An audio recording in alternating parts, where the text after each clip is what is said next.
السلام علیکم ورحمۃ اللہ۔ سورہ بقرہ کی 194 نمبر آیت قدم بقدم تفسیر میں آج ملاحظہ فرمائیں۔ بسم اللہ الرحمن الرحیم۔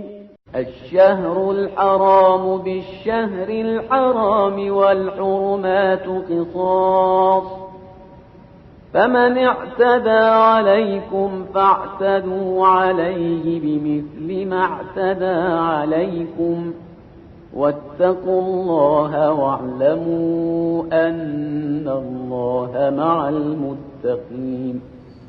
شہر حرام کا جواب بھی شہر حرام ہے اور حرمات کا بھی قصاص ہے، لہذا جو تم پر زیادتی کرے تم ویسا ہی برتاؤ کرو جیسی زیادتی اس نے کی ہے، اور اللہ سے ڈرتے رہو اور یہ سمجھ لو کہ خدا پرہیزگاروں کے ساتھ ہے۔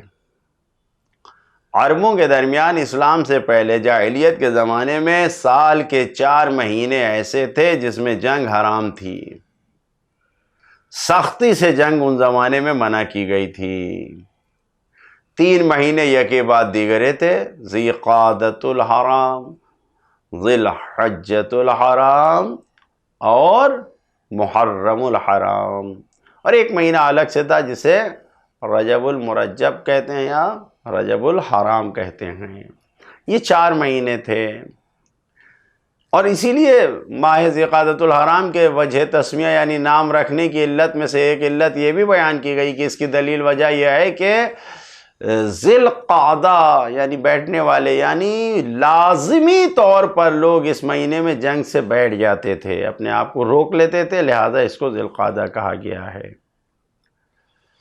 دین مبین اسلام نے اس عربوں کی سنت کو قبول کر لیا، اور سال کے انہی 4 مہینوں میں اسلام نے اس بات کو قبول کر لیا کہ اس میں جنگ پر پابندی ہے۔ لیکن دشمن تو ہمیشہ موقع کی تلاش میں رہتا ہے تاکہ وقت ملتے ہی، جیسے ہی فرصت ملے، موقع ملے، اور وقت سے یہ غلط فائدہ اٹھائے۔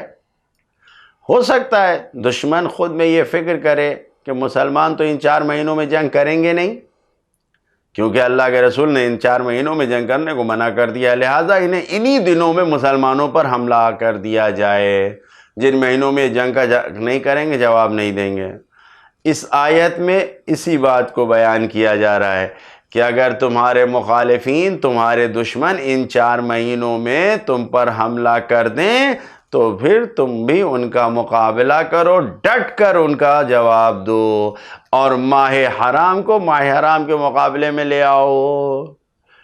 یعنی انہوں نے نہیں احترام کیا، تم بھی بے احترامی تم بھی جو ہے ان کا اس بات کو جواب دو اور ختم کرو اسے، کیونکہ مسلمانوں کے خون کی حفاظت کرنا، حکومت اسلامی کی حفاظت کرنا، یہ ان مہینوں کے احترام سے زیادہ اہمیت رکھتا ہے۔ لہذا جو بھی ان مہینوں کی بے احترامی کرے گا تو اس سے بدلہ لینا واجب ہے۔ اور پھر ایک قانون کلی بیان کر دیا، ایک عمومی ایک قانون بیان کر دیا، رکھ دیا اسلام نے۔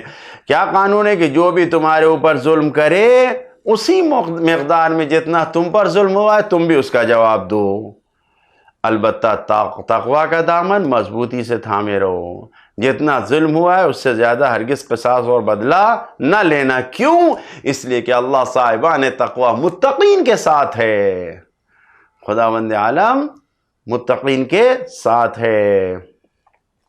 صاحب مجمع البیان نے اپنی تفسیر میں اس آیت کے ذیل میں یہ لکھا ہے کہ غصب، اگر کسی نے کسی کا مال چھین لیا ہو، غصب کر لیا ہو، تو اس سلسلے میں بھی یہاں پر اسی آیت سے استدلال کیا جا سکتا ہے کہ غاصب کے مال سے جتنا اس نے چھینا ہے تقاص یعنی واپس لیا جا سکتا ہے، اس کو نہ بھی بتاؤ، جتنا مال اس نے تمہارا غصب کیا اتنا مال تم بغیر بتائے جا کر لے آؤ، بغیر اس کو خبر کیے، بغیر اس کی اجازت کے، جتنا اس نے چھینا اس مال کو لیا جا سکتا ہے اسی آیت کی بنیاد پر۔ اس آیت میں جو پیغامات ہیں ملاحظہ فرمائیں. پہلا پیغام یہی ہے، ہمیشہ ایک جیسا زمانہ نہیں ہوتا، وقت نہیں رہتا. کچھ مہینوں کا احترام کرنا واجب ہے، اس میں اپنے آپ کو بچا کے رکھا جائے. دوسرا پیغام یہ ہے کہ اسلام میں کوئی راستہ بند نہیں ہے، لہٰذا جان کی حفاظت اور اسلام کی حفاظت مہینوں اور مکانوں کے یعنی وقت اور مکان کی حفاظت سے زیادہ ضروری ہے. پہلے جان مسلمان، پھر کوئی مہینہ یا مکان. تیسرا پیغام، اسلام ظلم اور تعدی کا دین نہیں ہے، اسی لیے دوسروں کے ظلم اور حد سے آگے بڑھنے کو بھی قبول نہیں کرتا. چوتھا پیغام، دشمنوں سے بھی مقابلے میں عدالت کا خیال رکھنا اسلام میں ضروری ہے. عدل و انصاف کا دامن دشمن کے سامنے بھی نہیں چھوٹنا چاہیے. پانچواں پیغام، قانون بنانے میں اس بات کا لحاظ ضروری ہے کہ مسلمان مایوس بھی نہ ہو، اور قانون بنانے میں یہ بات ضروری ہے کہ مسلمان مایوس بھی نہ ہو اور کافروں کو، اللہ کا انکار کرنے والوں کو جرأت نہ مل جائے، ہمت نہ بڑھ جائے کہ مقابلے میں وہ آ جائیں. ہمت اور حوصلہ افزائی نہیں، اس کا خیال رکھنا ضروری ہے. لہٰذا جو جیسا کرے اس کو ویسا ہی جواب دینا ضروری ہے، اس کے ساتھ ویسے ہی پیش آنے کا قانون اسلام نے بنایا ہے. کوئی بھی اسلام کی صلح اور نرمی سے غلط فائدہ نہ اٹھانے پائے. چھٹا پیغام، جنگ میں بھی تقوی کی رعایت کرنا اسلام کا بنیادی اصول ہے. اسلام کے تربیتی حصے کا، اسلام کی تربیت کا ایک اہم رکن جنگ میں بھی انصاف کا برقرار رکھنا ضروری ہے. ساتواں پیغام، اگر جنگ میں انسان تقوی کے حدود کی رعایت کرے گا تو اللہ تعالیٰ کی مدد یقیناً اس کے شامل حال ہوگی. تقوی یعنی خدا کی مدد کا ملنا.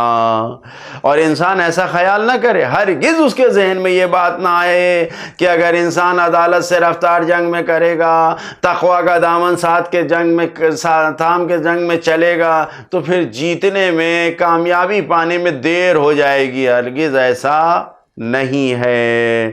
کیوں؟ اس لیے کہ اللہ تعالیٰ نے وعدہ کیا ہے وہ صاحبان تقوی کے ساتھ ہے. اللہ تعالیٰ نے یہ وعدہ کیا ہے. لہٰذا ہمارے لیے عملی پیغام کیا ہے؟ زندگی کا راز، یعنی زندگی میں اگر کامیابی حاصل کرنا ہے تو اس کا راز یہ ہے کہ مومنوں سے، جو صاحبان ایمان ہیں، واقعاً جو انسان ہیں، ان سے نرمی برتا جائے، اور جو دشمن انسانیت ہیں ان سے مقابلہ کرنا. یہی دنیا کی کامیابی اور آخرت کی سعادت مندی ہے. خداوند عالم سے دعا کرتے ہیں احکام اسلامی پہ عمل کر کے ہمیں دنیا میں کامیابی اور آخرت کی سعادت مندی عطا فرمائے. والسلام علیکم ورحمۃ اللہ وبرکاتہ.